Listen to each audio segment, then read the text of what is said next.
is also documented in James Joyce's Ulysses. So for Devla Curran, very Catholic, very Irish person with a funny Jewish background, whose Jewish background is really a story of injustice.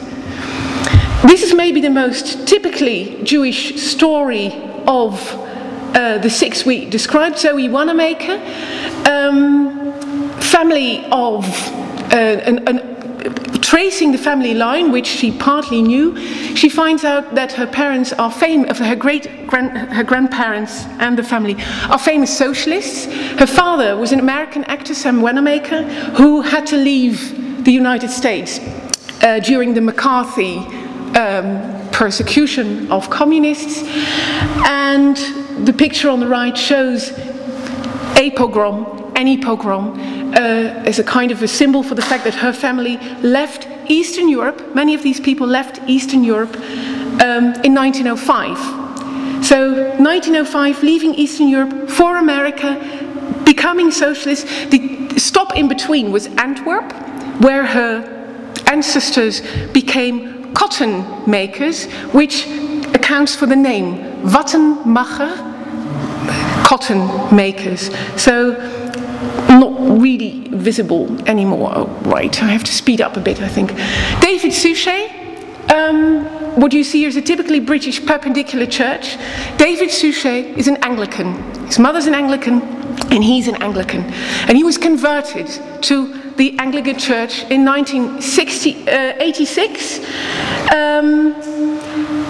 After reading, I don't know how many people of you did that, after reading chapter 8 of the book of Romans. It's a very long chapter, and he got converted. His favorite person in Christianity is Saint Paul, and he did not only play Hercule Poirot, but he also played Saint Paul. This is a very Christian man for whom being an Anglican was also pretty good for his career. And this is also a part which is very interesting in this series. It must be different in other countries.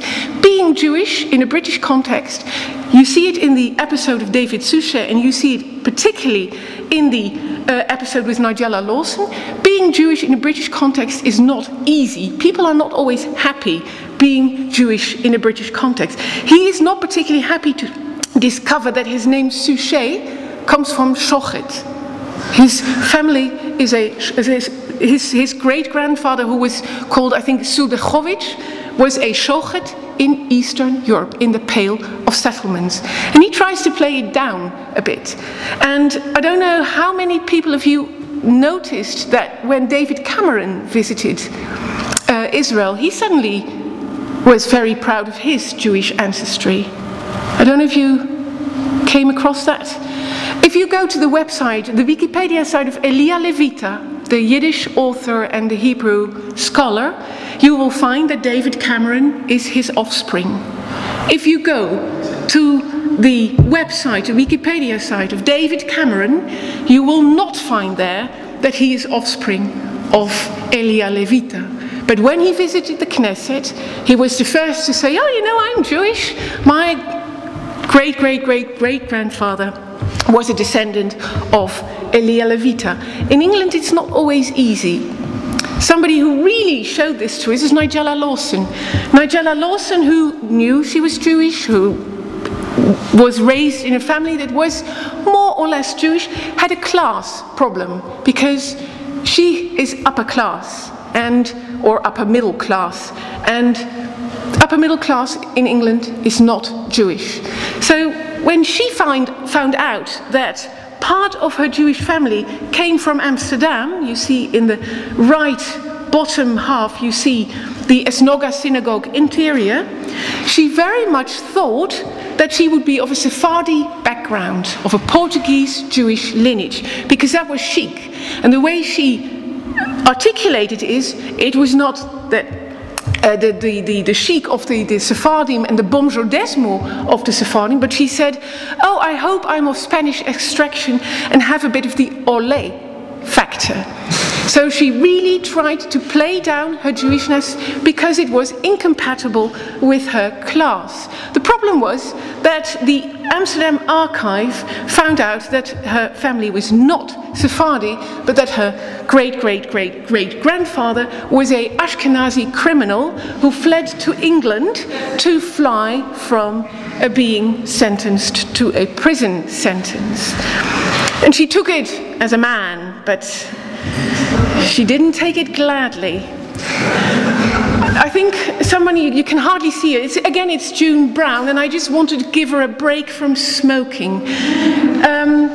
I think by now she must be 86 or maybe even slightly older, and she is known as a famous character in a famous series that I have never watched, called EastEnders.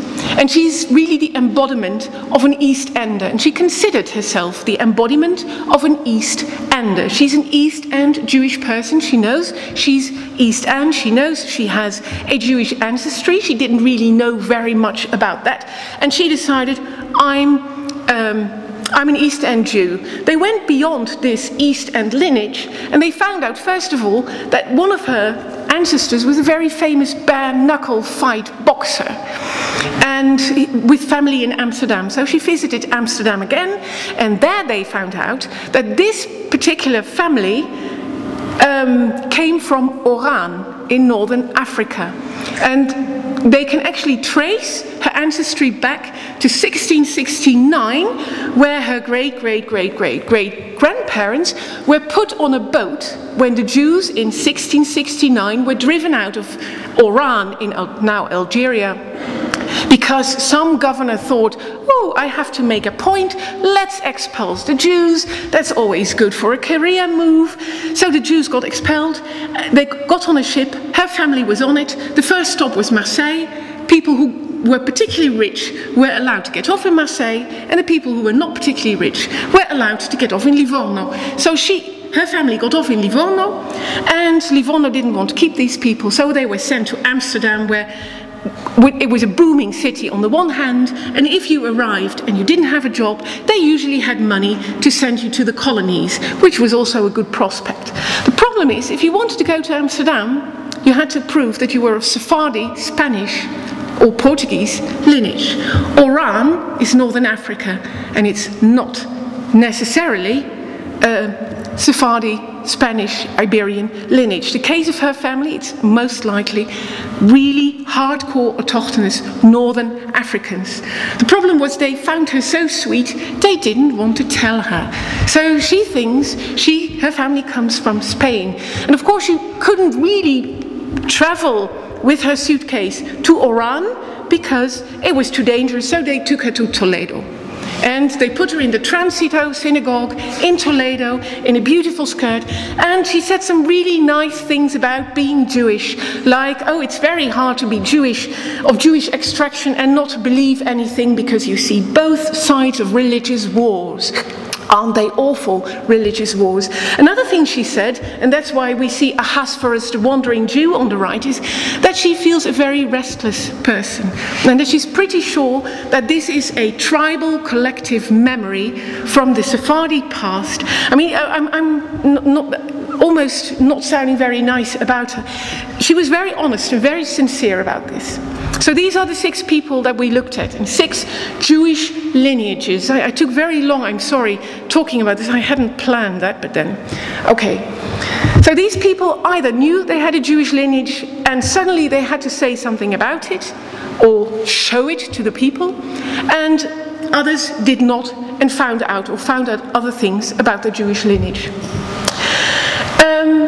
It's time for a brief interlude, and that is, what precisely is the meaning of lineage and of family? And what's the difference? That's a question that came to me while I was watching that program. What's the difference between, because I don't have family, but I do have roots. What's the difference between family and roots? And I just wanted to tell you, just to get things sharp, a story. And it's relevant for the rest, but it is not connected to the program. The guy who you see here is the guy who told the story. I don't know if you know him. In Holland he's quite famous. His name's Abel Hertzberg. And Abel Hertzberg was a lawyer who wrote some lovely literature about Jewish issues. In 1964 he wrote a book called Letters to My Grandson, Brieven aan mijn kleinzoon, where he writes about the family of this grandson. So Abel Herzberg writes about his parents and his grandparents. And he's a relatively rare phenomenon. He's an Ostjude. He's from Eastern European extraction, and they got landed in Amsterdam. Not all that many Ostjuden stayed in Amsterdam. I think there were about 500 max at the top of their presence. So he writes about these Eastern European Jews, and I want to recapitulate one brief section where he tells his grandson how his grandfather, so the grandfather of Abel Herzberg, came to visit his Jewish relatives. The grandfather of Abel Herzberg lived in a small village somewhere in Russia, and it's so small that I forgot the name. I do apologize. It's really a village that you will not know, where he was a farmer, and he looked like a farmer. When he arrived with the train in Amsterdam, off the train got a Russian farmer. He had a big felt hat, he had a big coat, he had boots, he had the trousers that got out of how hieß es, Quellen über die, ich weiß es jetzt auch nicht mehr, jetzt weiß ich es nicht mal mehr auf Englisch, das ist ja schlimm. So he looked every inch the Russian peasant. And he visits the father of Abel Herzberg, the son, and they are totally estranged. The father of Abel Herzberg has become a Dutch Jew by now. And a Dutch Jew is totally assimilated. He looks like a Dutch Jew. He doesn't speak Yiddish.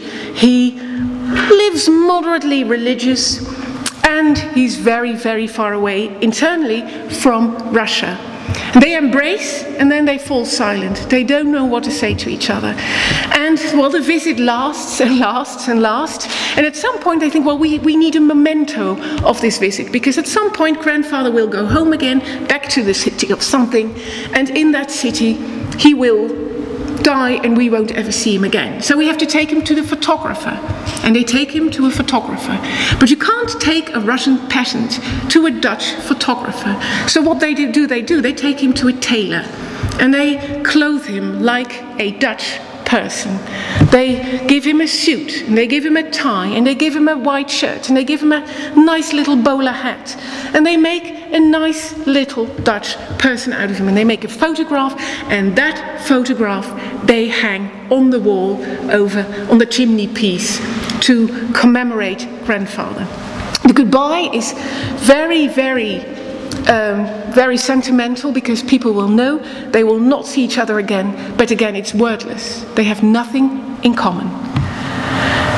A few years later, not that many years later, Abel Herzberg himself, the grandson of the peasant, decides to visit Eastern Europe. Not to visit his relatives, but to visit his grandfather. No, sorry, not to visit his grandfather and his relatives, but to go in search of his roots. And he takes the train, and he gets off the train, and that's why I also took the younger Herzberg's photo. He gets off and he says, I looked like a real dandy. I had a nice suit, I had a straw hat. I really looked like a Dutch Jew, a Dutchman. He gets off the train. His grandfather is very, very proud of him. Together they walk home. Grandfather's carrying some really heavy bags. The grandson is very happy to carry them for him, and they have a lovely time together. They don't really exchange much, but they have a lovely time together. And when you see how Abel Herzberg describes his visit to his Jewish roots, he no longer visits his grandfather, he visits his roots. And it's very clear that because he visits his roots and not his grandfather, he has a ball, he has a great time. They really get along fine. And one of the heights of this visit, and it's described at enormous length, is Erev Shabbat. On Friday evening, he joins his grandfather. At home they sort of do some kind of Shabbat, but here with his grandfather, it's as it should be. It's the way it always was. and the way it was meant. And he is a spectator, and he writes down every single line of that Erev Shabbat for his grandson. He writes down the entire Shalom Aleichem Malachei Hasharet, the entire thing he writes down. As a reader, you have to read through the entire Seder for Kabbalat Shabbat. And it's almost the anthropologist who sits at the table, and he participates, but he is not really part of this. And he is not really enjoying the religious exercise as something that's from him, but he is visiting his roots. And what I think, don't bother, I wanted a nice picture because somebody said you always have letters on your PowerPoints, and I decided every sheet is going to have a picture. So here's a picture. What I think you see in the case of Abel Herzberg, and that's a very early case, it's 1964 it was written down, is what I don't really have a name for it, but I do call it, but in quotes, the heritageization of Judaism. Judaism is your heritage, and it's a cultural heritage. And as a cultural heritage, it is heritageized, vererfgoed, you would say, in Dutch. And the heritageization of Judaism has a couple of aspects. One element of it, and it's not something that I articulated, but it's articulated in a very, very famous text written in 2000 by Steve Cohen and Arnold Eisen, that the religious understanding of Judaism has made way for what they call an aesthetic understanding.